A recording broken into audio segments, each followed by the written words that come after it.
लंका को नष्ट होने का श्राप किसने दिया था? सुकेश के 3 पुत्र थे, माली, सुमाली और माल्यवान। माली, सुमाली और माल्यवान नामक 3 दैत्यों द्वारा त्रिकूट सुबेल पर्वत पर बसाई गई थी लंकापुरी। माली को मारकर देवों और यक्षों ने कुबेर को लंकापति बना दिया था। रावण की माता कैकसी सुमाली की पुत्री थी। अपने नाना के उकसाने पर रावण ने अपनी सौतेली माता इलबिल्ला के पुत्र कुबेर से युद्ध की ठानी थी और लंका को फिर से राक्षसों के अधीन लेने की सोची। रावण ने शुंबा और बाली द्वीप को जीतकर अपने शासन का विस्तार करते हुए अंगद्वीप, मलयद्वीप, वराहद्वीप, शंखद्वीप, कुशद्वीप, यवद्वीप और आंध्रालय पर विजय प्राप्त की थी। इसके बाद रावण ने लंका को अपना लक्ष्य द्वीप बनाया। लंका पर कुबेर का राज्य था, परंतु पिता ने लंका के लिए रावण को दिलासा दी थी तथा कुबेर को कैलाश पर्वत के आसपास के त्रिविष्टप क्षेत्र में रहने के लिए कह दिया। इसी तारतम्य में रावण ने कुबेर का पुष्पक विमान भी छीन लिया। कुबेर रावण का सौतेला भाई था। कुबेर धनपति था और कुबेर ने लंका पर राज कर उसका विस्तार किया था। रावण ने कुबेर से लंका को हड़प कर उस पर अपना शासन कायम किया। ऐसा माना जाता है कि लंका को भगवान शिव ने बसाया था। भगवान शिव ने पार्वती के लिए पूरी लंका को स्वर्ण जड़ित बनवाया था। एक बार माता पार्वती को महसूस किया कि महादेव तो देवों के देव हैं। सारे देव तो सुंदर महलों में रहते हैं, लेकिन देवादिदेव शमशान में। इससे तो देव की प्रतिष्ठा भी बिगड़ती है। उन्होंने महादेव से हठ किया कि आपको भी महल में रहना चाहिए। आपका महल तो इंद्र के महल से भी उत्तम और भव्य होना चाहिए। उन्होंने जिद पकड़ी कि अब ऐसा महल चाहिए जो तीनों लोकों में कहीं ना हो। महादेव ने समझाया कि हम तो ठहरे योगी, महल में तो चैन ही नहीं पड़ेगा।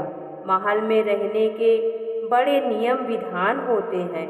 मस्त मौला अघोड़ों के लिए महल उचित नहीं है, परंतु देवी का वह तर्क अपनी जगह पर कायम था कि देव आदि महल में रहते हैं तो महादेव क्यों शमशान में और बर्फ की चट्टानों पर रहेंगे। महादेव को झुकना पड़ा।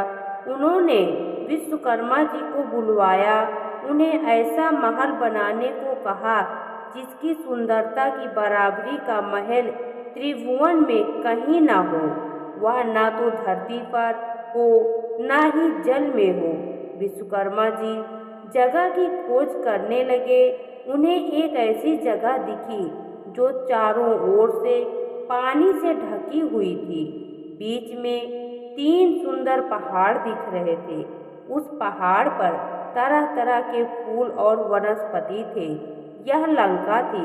विश्वकर्मा जी ने माता पार्वती को उसके बारे में बताया तो माता प्रसन्न हो गई और एक विशाल नगर के ही निर्माण का आदेश दे दिया। विश्वकर्मा जी ने अपनी कला का परिचय देते हुए वहां सोने की अद्भुत नगरी ही बना दी। माता ने गृह प्रवेश को मुहूर्त निकलवाया और विश्रवा ऋषि को आचार्य नियुक्त किया। सभी देवताओं और ऋषियों को निमंत्रण मिला। जिसने भी महल देखा वह उसकी प्रशंसा करते नहीं थका। गृह प्रवेश के बाद महादेव ने आचार्य से दक्षिणा मांगने को कहा। महादेव की माया से विश्रवा का मन उस नगरी पर ललचा गया था, इसलिए उन्होंने महादेव से दक्षिणा के रूप में लंका को ही मांग लिया। महादेव ने विश्रवा को लंकापुरी दान कर दी। पार्वती जी को विश्रवा की इस दुष्टता पर बड़ा क्रोध आया। उन्होंने क्रोध में आकर श्राप दे दिया कि तू तूने महादेव की सरलता का लाभ उठाकर मेरे प्रिय महल को हड़प लिया है। मेरे मन में क्रोध की अग्नि धधक रही है। महादेव का ही अंश एक दिन उस महल को जलाकर कोयला कर देगा और उसके साथ ही तुम्हारे कुल का विनाश आरंभ हो जाएगा। कथा श्रुति के अनुसार विश्रवा से वह पुरी पुत्र कुबेर को मिली, लेकिन रावण ने कुबेर को निकालकर लंका को हड़प लिया। श्राप के कारण शिव के अवतार हनुमान जी ने लंका जलाई और विश्रवा के पुत्र रावण, कुंभकर्ण और कुल का विनाश हुआ। श्री राम की शरण में होने से विभीषण बच गए। दोस्तों, आपको यह पौराणिक कथा कैसी लगी कमेंट बॉक्स में ज़रूर बताएं। वीडियो को लाइक करें, शेयर करें और हमारे चैनल को सब्सक्राइब करना ना भूलें। वीडियो देखने के लिए आपका बहुत बहुत धन्यवाद।